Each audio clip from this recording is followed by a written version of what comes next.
இயேசு கிறிஸ்துவுக்குள் என் பிரியமான என் அன்பு சகோதர சகோதரிகளே, மகிமையின் நேரம் என்கின்ற இறை புகழ்ச்சி ஆராதனையில் நாம் இணைந்திருக்கிறோம்.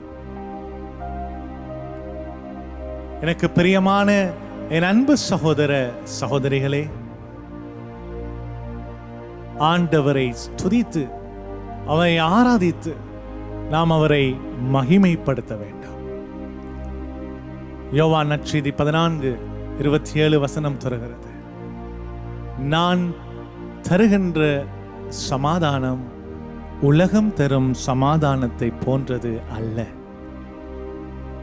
ஆண்டவருடைய சமாதானத்தை பெற்றுக்கொள்ள அவருடைய தூய ஆவியின் வல்லமையை நாம் பெற்றுக்கொள்ள வேண்டும்.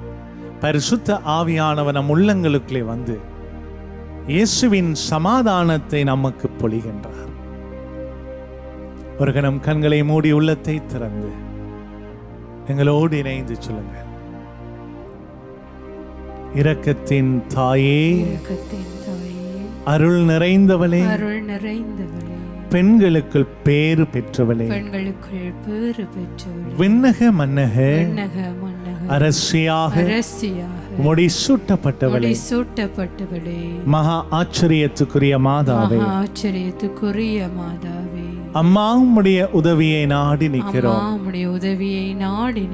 உம்முடைய தயவை நாடி நிற்கிறோம். உம்முடைய இரக்கத்தை நாடி நிற்கிறோம்.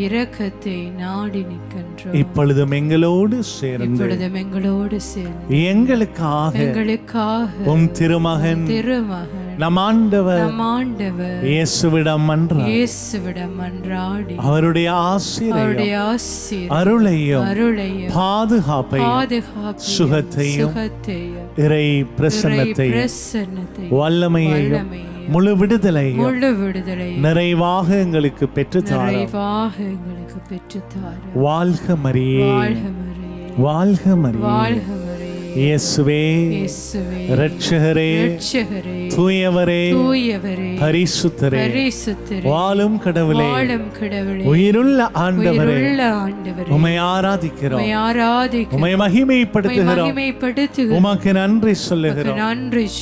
இயேசுவே, இரட்சகரே, தூயவரே, பரிசுத்தரே, வாழும் கடவுளே, உயிருள்ள ஆண்டவரே, உமக்கு ஆராதனை, உமக்கு ஆராதனை.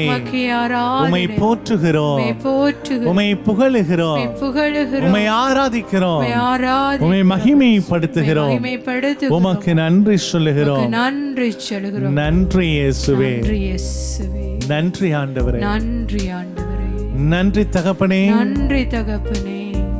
நன்றி இயேசுவே.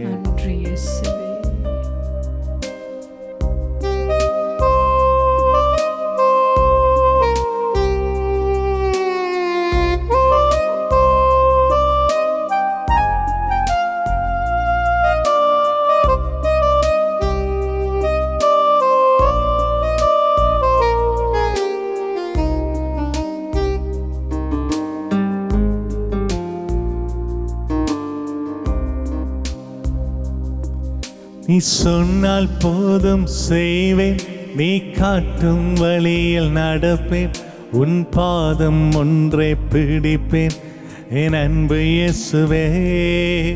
நீ சொன்னால் போதும் செய்வேன், நீ காட்டும் வழியில் நடப்பேன், உன் பாதம் ஒன்றை பிடிப்பேன் என் அன்பு இயேசுவே. நீ சொன்னால் போதும் செய்வேன், நீ காட்டும் வழியில் நடப்பேன், உன் பாதம் ஒன்றை பிடிப்பேன் என் அன்பு இயேசுவே. நீ சொன்னால் போதும் செய்வேன், நீ காட்டும் வழியில் நடப்பேன், உன் பாதம் ஒன்றை பிடிப்பேன் என் அன்பு இயேசுவே. ஆராதனை இயேசுவுக்கே, ஆராதனை இயேசுவுக்கே, ஆராதனை இயேசுவுக்கே, ஆராதனை இயேசுவுக்கே. நீ சொன்னால் போதும் செய்வேன், நீ காட்டும் வழியில் நடப்பேன், உன் பாதம் ஒன்றை பிடிப்பேன். என் அன்பு இயேசுவே, நீ சொன்னால் போதும் செய்வேன், நீ காட்டும் வழியில் நடப்பேன், உன் பாதம் ஒன்றை பிடிப்பேன். என் அன்பு இயேசுவே. ஆண்டவரே, நீர் சொன்னால் நாங்கள் செய்வோம். இயேசுவே, நீர் காட்டுகிற வழியில் நாங்கள் நடப்போம். உம்முடைய பாதையில் நாங்கள் நடக்க உம்முடைய அருளையும் ஆசிரையும் எங்களுக்கு தாரும் இயேசுவே என்று கேளுங்க. கடல் மீது நடந்து வந்த உம்முடைய அற்புத பாதங்கள் என் முன்னே நடந்து போகட்டும். காற்றையும் புயலையும் அதட்டிய உம்முடைய வல்லமையின் வார்த்தைகள் எனக்கு முன்பதாக நிற்கட்டும். வாரும் இயேசுவே.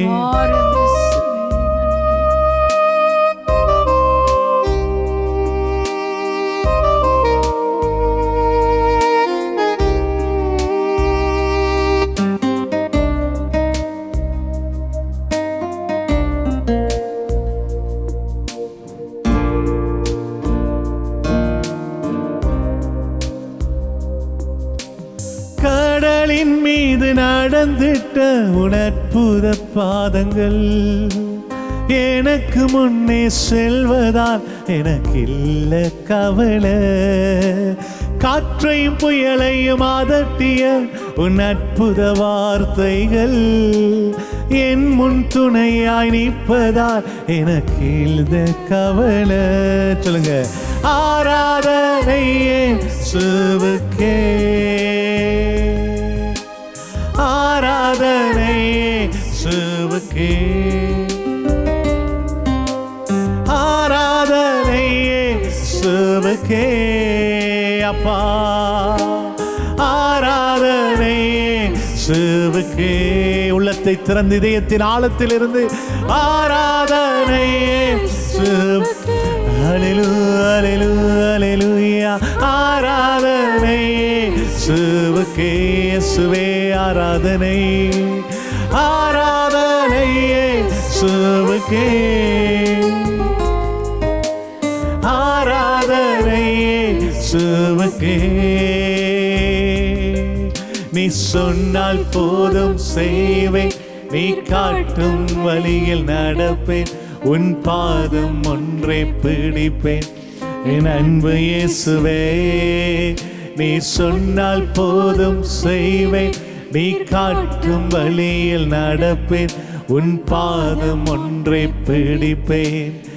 ஆண்டவரே, என் அன்பு இயேசுவே, உமக்கு ஆராதனை, உம்மை மகிமைப்படுத்துகிறோம் என்று சொல்லி ஆண்டவரை துதித்து ஆராதியுங்கள். உங்களை மறந்து பரிசுத்த ஆவியின் வல்லமையை கேளுங்க. தூய ஆவியானவரே, என் துணையாளரே, என்னோடு இணைந்து வாரும். ரோமையர் 8:26 சொல்லுகிறது, பரிசுத்த ஆவியானவர் என் வலுவற்ற நிலையில் எனக்கு துணை செய்கிறார். ஏனெனில் எப்படி நான் ஜெபிக்கணும் என்று எனக்கு தெரியாத வேளையிலே அவர் என்னுடைய பெருமூச்சுகளின் வாயிலாக பரிந்து பேசுகிறார். வாரும் ஆவியானவரே, வல்லமையின் ஆண்டவரே, உம்மை ஆராதிக்கிறோம், மகிமைப்படுத்துகிறோம், உமக்கு நன்றி சொல்லுகிறோம், நன்றியோடு உம்மை துதிக்கிறோம், உம்மை ஆராதிக்கிறோம். இயேசுவே, இயேசுவே, இயேசுவுக்கே மகிமை உண்டாகட்டும். ஆண்டவரே, நன்றியோடு உம்மை துதிக்கிறோம், உம்மை போற்றுகிறோம், உம்மை புகழுகிறோம். ஆண்டவரே, அனுதினமும் உங்களை வல்லமையோடு வழி நடத்துகிற அன்பு தெய்வமே, இன்றைய நாளிலும் ஆண்டவரே, இதை பார்த்து கொண்டிருக்கிற ஒவ்வொரு பிள்ளைகளையும் உமது அபிஷேகத்தின் வல்லமையால் நிரப்பும். இந்த தூய ஆவியாருடைய வல்லமை ஆண்டவரே அதிகமாக எங்கள் வாழ்க்கையிலே சுவைக்கிறவர்களாக எங்களை மாற்றும்படியாக ஆண்டவரே எங்களை அர்ப்பணித்து ஒப்பு கொடுக்கிறோம். இந்த வரங்கள், கனிகள், கொடைகளை எங்கள் மத்தியிலே புதுப்பித்து நீர் வழி நடத்தும். ஆண்டவரே, உமது ஆண்டவரே சித்தப்படி நாங்கள் ஆண்டவரே எங்கள் வாழ்க்கையை உமது பாதத்திலே நாங்கள் ஒப்பு கொடுக்க உமது பிள்ளைகளாக எங்கள் இருதயங்களை நீர் மாற்றி அருளும். அப்பா, எங்களுக்குள்ளே கடந்து வாரும். உமது அபிஷேகத்தின் வல்லமை அனுதினம் அனுபவிக்கிற பிள்ளைகளாக எங்களை மாற்றும்படியாக கடந்து வாரும். ஆண்டவரே, பரிசுத்த ஆவியானவரே, உமது அபிஷேகத்தை அளவில்லாமல் ஊற்றும். அப்பா, நன்றியோடு துதிக்கிறோம், மெய் போற்றுகிறோம், மெய் புகழுகிறோம். அப்பா, பாதையெல்லாம் தீமை என்னை சூழ்ந்து கொண்டாலும் பாதை காட்ட நேசருண்டு பயமே இல்லையே. பார்வோன் சேனை தொடர்ந்து வந்து சூழ்ந்து கொண்டாலும் பாதுகாக்க கர்த்தருண்டு பயமே இல்லையே. ஆராதனை இயேசுவுக்கே, ஆராதனை இயேசுவுக்கே, ஆராதனை இயேசுவுக்கே. அப்பா ஆராதனை இயேசுவுக்கே. உள்ளத்தை திறந்து ஆண்டவரை நோக்கி ஆராதனை இயேசுவுக்கே. அல்லேலூயா, ஆராதனை இயேசுவுக்கே.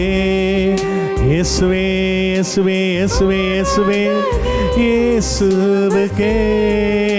அப்பா ஆராதனை இயேசுவுக்கே. இயேசுவே என்று கூப்பிடுங்க. இயேசுவே இயேசுவே. ஹல்லேலூயா ஹல்லேலூயா ஹல்லேலூயா. ஆராதனை ஆராதனை ஆராதனை ஆராதனை இயேசுவே இயேசுவே இயேசுவே. உம்மை ஆராதிக்கிறோம், மகிமை பகர்கிறோம், உமக்கு நன்றி சொல்லுகிறோம், நன்றியோடு உம்மை துதிக்கிறோம். ஹல்லேலூயா ஹல்லேலூயா ஹல்லேலூயா ஹல்லேலூயா ஹல்லேலூயா. இயேசுவே இயேசுவே உம்மை ஆராதிக்கிறோம், உம்மை ஆராதிக்கிறோம், உம்மை மகிமைப்படுத்துகிறோம், உமக்கு நன்றி சொல்லுகிறோம். ஆண்டவரே, நல்லவரே, தூயவரே, ஆராதனை ஆராதனை ஆராதனை ஆராதனை இயேசுவே. ஆராதனை இயேசுவே. ஆராதனை. ஆண்டவரே, உம்மை நாங்கள் ஆராதிக்கிறோம். பரிசுத்தமானவரே, உம்மை ஆராதிக்கிறோம். உயிருள்ள இயேசுவே உம்மை ஆராதிக்கிறோம். வாழும் கடவுளே உம்மை ஆராதிக்கிறோம். ஆண்டவருடைய இறை பிரசன்னம் எங்களோடு உடன் இருப்பதை இந்த வேளையிலே உணர்ந்து கொள்ள இயேசு இந்த ஆராதனை வேளையில் நம் மத்தியிலே வாழும் இறைவனாக நம் மத்தியிலே இருக்கிறார். உயிரோடு வீற்றிருக்கிறார். வல்லமையின் ஆண்டவராக இருக்கிறார். அந்த உன்னதமான ஆண்டவரை நினைத்து பாருங்கள்.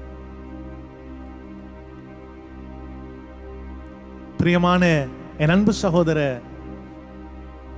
சகோதரிகளே, திருவருகை காலத்தினுடைய இரண்டாவது வாரத்துக்குள்ளே நாங்கள் காலடி எடுத்து வைத்திருக்கிறோம்.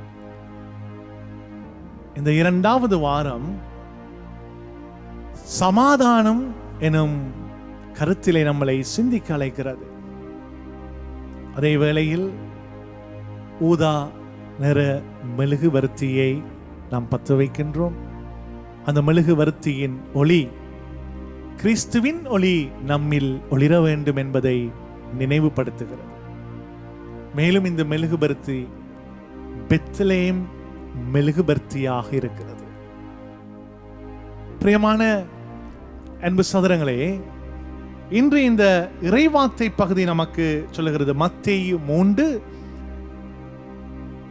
3 மற்றும் 8வது வசனத்தை நாம் தியானித்தார். அக்காலத்தில் திருமுழுக்கு யோவான் யூதேயாவின் பாலிநிலத்துக்கு வந்து, மனம் மாறுங்கள், ஏனெனில் விண்ணரசு நெருங்கி வந்து விட்டது என்று பறைசாற்றி வந்தார். இவரை குறித்தே பாலை நிலத்தில் குரல் ஒன்று முழங்குகின்றது.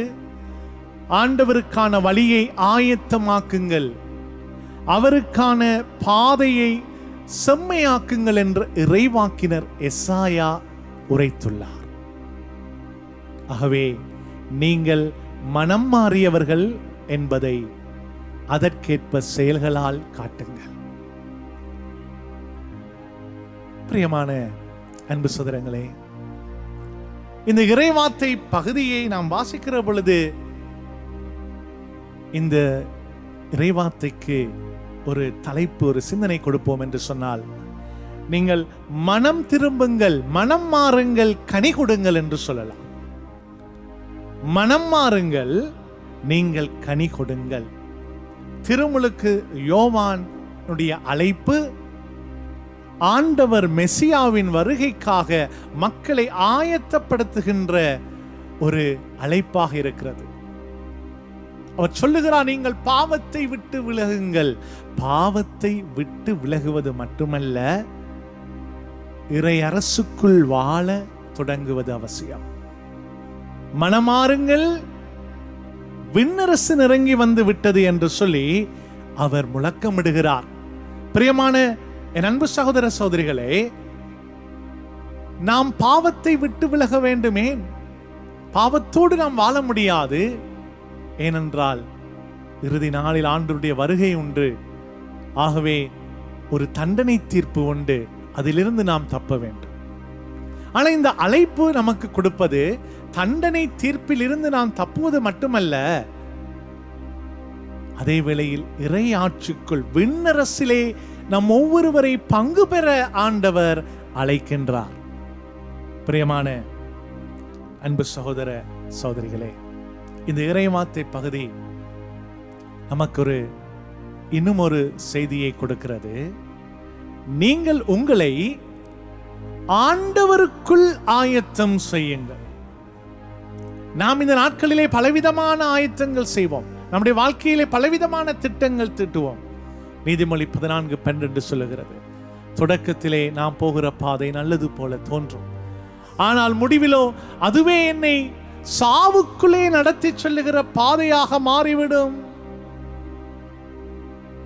ஆனால் இங்கே ஆண்டவர் இந்த வார்த்தை திருமுழுக்கு யோவான் வழியாக ஆண்டவர் நம்மை அழைக்கின்றார்.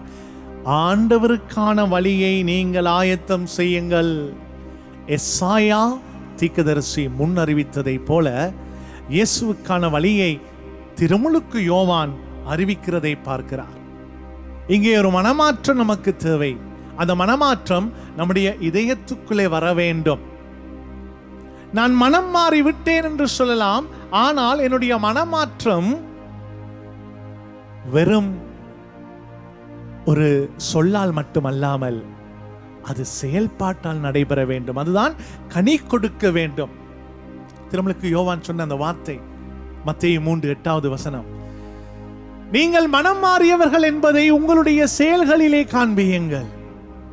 1 யோவான் 1:6 சொல்லுகிறது, கிறிஸ்துவோடு நான் இணைந்திருப்போம் என்று சொன்னால் அவரை போல வாழ கடமைப்பட்டிருக்கிறோம். நான் கிறிஸ்துவுக்குள்ளே வாழுகிறேன், நான் கிறிஸ்துவோடு இணைந்திருக்கிறேன், நான் கிறிஸ்தவன் என்று எனக்குள்ளே நான் சொல்லுவேன் என்று சொன்னால், இந்த வார்த்தை சொல்லுகிறது, நீங்கள் அவரை போல வாழ அழைக்கப்பட்டிருக்கிறீர்கள், கடமைப்பட்டிருக்கிறீர்கள். ஆகவே மனமாற்றம் நம் செயல்களிலே தெரிய வேண்டும். உன் சபிப்பவனுக்கு ஆசி கூறு, ஒரு கன்னத்தில் அறைந்தால் மறுகன்னத்தை காட்டு. ஏழை எளியவர்களை நாடி அவர்களுக்கு உங்களோடு உள்ளதை பகிர்ந்து கொடுத்து அன்பு செய்து மன்னித்து பகைவனை நேசித்து விட்டு கொடுத்து வாழுகிற ஒரு வாழ்க்கையை நீங்கள் வாழ வேண்டும் என்று சொல்லி இந்த வார்த்தையின் வழியாக ஆண்டவர் இன்றைக்கு நம்மை அழைக்கின்றார். பிரியமான அன்பு சகோதரங்களே, இந்த இறைவார்த்தை பகுதியை திருமுழுக்கு யோவான் சொல்லுகிற பொழுது அங்கே பலவிதமான மக்கள் கூட்டம் இருந்தார்கள். பரிசேயர்கள் இருந்தார்கள், சதுசேயர்கள் இருந்தார்கள், படை வீரர்கள் இருந்தார்கள், சாதாரண மக்கள் கூட்டங்கள் இருந்தார்கள், பலவிதமானவர்கள் இருந்தார்கள். இந்த அழைப்பு எல்லாருக்கும் உரியது, எல்லோரையும் அழைத்தார். ஆனால் திருமுழுக்கு யோவானுடைய அந்த வார்த்தைகள் கொஞ்சம் கடுமையாக இருந்தது. அங்கு இருந்தவர்கள் சதுசேயர்கள், பரிசேயர்கள், பழைய ஏற்பாட்டிலே மோசேயின் கட்டளைகளை, தோரா நூல்களை கற்று அதை கடைபிடிப்பதில் கவனமாயிருக்கிறவர்கள். ஆனால் திருமுழுக்கு யோவான் சொல்லுவார் மத்தேயு 3:9 ஆபிரகாம் எங்களுக்கு தந்தை என உங்களிடையே சொல்லி பெருமை கொள்ளாதீர்கள், வீணான பெருமைகளை நீங்கள் தவிர்த்துக் கொள்ளுங்கள். நான் எங்கு பிறந்தேன் தெரியுமா? நான் எங்கிருந்து வந்தேன் தெரியுமா? நான் எந்த சபையை சேர்ந்தவன் தெரியுமா? என்னுடைய பாரம்பரியம் என்னென்று தெரியுமா? நான் எப்படிப்பட்ட பரம்பரையிலிருந்து வந்தேன் தெரியுமா? அது முக்கியம் அல்ல. மனமாற்றம் ஒவ்வொரு தனி நபருக்கும் உரியது. Every individual have to confess and repent to the Lord. ஆண்டவரை நோக்கி மனமாறி அவரை நோக்கி நாங்கள் ஜெபிக்க வேண்டும். நம் செயல்களிலே அவை காணப்பட வேண்டும். பிரியமான அன்பு சகோதரங்களே, கிறிஸ்து பிறப்புக்காக நாம் பல ஆயத்தங்களை செய்ய முன்வருவோம். ஒரு கணம் உள்ளத்தை திறந்து கண்களை மூடி இதயத்தின் ஆழத்திலிருந்து கேட்போம். கிறிஸ்து நம்முடைய உள்ளத்துக்குள்ளே பிறக்க நான் ஆயத்தமாக இருக்கிறேனா? கிறிஸ்து என்னுடைய உள்ளத்துக்குள்ளே பிறக்க நான் என்னை ஆயத்தம் செய்கிறேன்.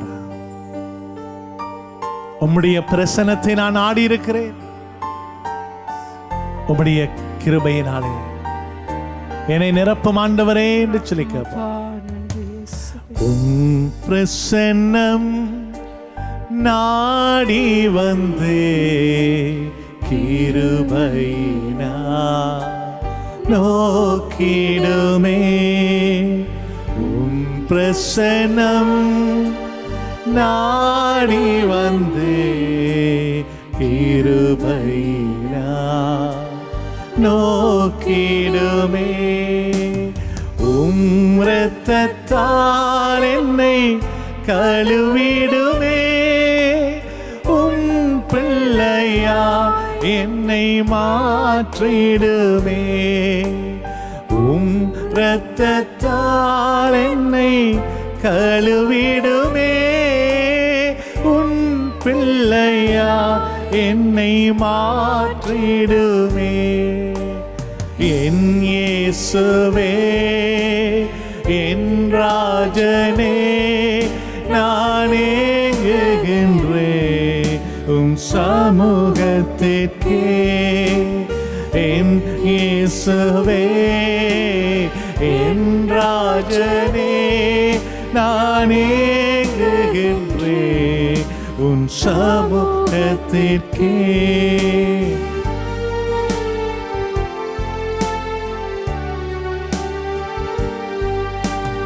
வாழ்க்கையின் பாரங்கள் நெருங்குகையில் உம் பிரசன்னம் என் அடைக்கலமே. வாழ்க்கையின் பாரங்கள் நெருங்குகையில் உம் பிரசன்னம் என் அடைக்கலமே. திக்கற்ற நிலையில் இருந்தாலும் திடம் கொள்ளுவே உன் சமூகத்திலே. திக்கற்ற நிலையில் இருந்தாலும் திடம் கொள்ளுவே உன் சமூகத்தில். என் இயேசுவே என் இயேசுவே என் ராஜனே நான் ஏங்குகின்றேன் உன் சமூகத்திற்கே. என் இயேசுவே என் ராஜனே நான் ஏங்குகின்றேன் உன் சமூகத்திற்கே. இயேசுவே என் ராஜனே என் தெய்வமே என் இரட்சகரே பரிசுத்தமானவரே வாழும் கடவுளே, உம்முடைய சமூகத்துக்காக உம்முடைய பிரசன்னத்துக்காக நாங்கள் ஏங்கி தவித்துக் கொண்டிருக்கிறோம். ஆண்டவரே, இந்த வேளையில் எங்களோடு இணைந்து ஜெபித்துக் கொண்டிருக்கிற ஒவ்வொரு உள்ளங்களையும் இல்லங்களையும் நீர் கண்ணோக்கி பாரும் ஆண்டவரே. உம்முடைய வாழ்வின் பிரகாசம் பண்ணுகின்ற ஒளி இவர்கள் மத்தியில் சுடர்விட்டு ஒளிர்வதாக. எல்லா விதமான இருளின் தீமைகளில் இருந்து விடுவித்து தப்புவித்து பாதுகாத்து உம்முடைய தயவும் கிருபையும் உடைய வாழ்விலை பெருகச் செய்தருளும் ஆண்டவரே. நன்றி சொல்லி செபித்து துதிக்கிறோம் ஆண்டவரே. இயேசுவே, உம்முடைய வல்லமைக்கு பேராலே நாங்கள் ஒப்புக் கொடுக்கிறோம். நற்கருணையில் உயிரோடு வாழுகிற இயேசுவே, உம்முடைய பெயரால் செபிக்கிறோம். ஜெபம் கேளும். ஆமென்.